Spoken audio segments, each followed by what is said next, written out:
今天我们来到了这个小红书里非常推荐的，听说是比鲶鱼筷子还要好吃的川菜馆，叫元港，看起来像家那个港式茶餐厅，但是听说这个川菜比正宗的川菜菜馆都好吃，我们进去瞧一瞧吧。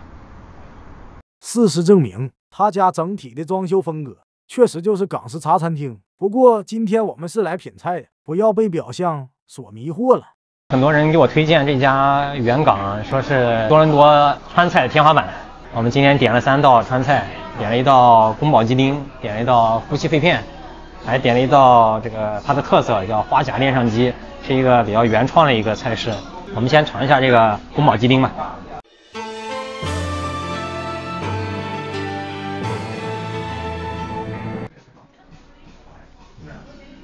还是不错，这个一看就是川菜方式的宫保鸡丁。一般川菜方式的宫保鸡丁放很多的这个花生和这个干椒。花生不过蔬菜已经发潮了，鸡肉还是相当嫩。你尝到这个醋味和这个甜味呢，并不是很重，只是有种微酸的感觉，微酸算是中规中矩。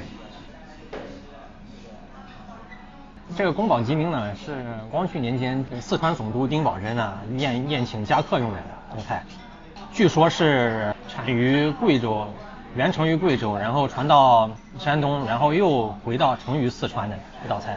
正是因为这个丁宝桢呢，原来是东宫太保，所以说呢就起名为宫保鸡丁。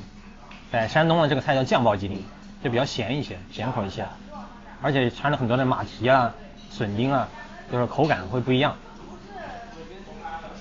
最明显是川菜的宫保鸡丁，因为它有干椒，还有花生。看这个花生，说实话，这花生应该有种脆脆的感觉，这花生太湿太潮了。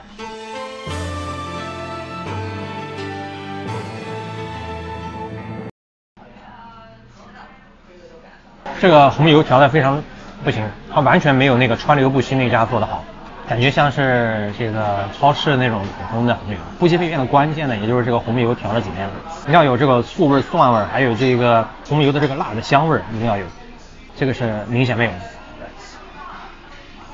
只有那种干辣，但是没有那种香的感觉。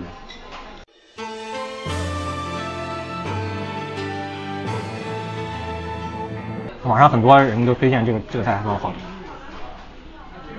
腌的比较嫩，看这花甲怎么样？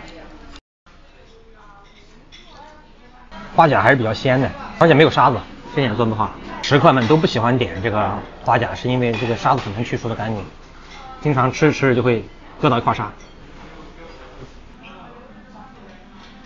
汤汁呢比较有椒麻的感觉。总体来说，这道菜确实还算是不错。这3道菜里面点的最不错的还是它这原创菜，这汤汁很下饭，搞一搞。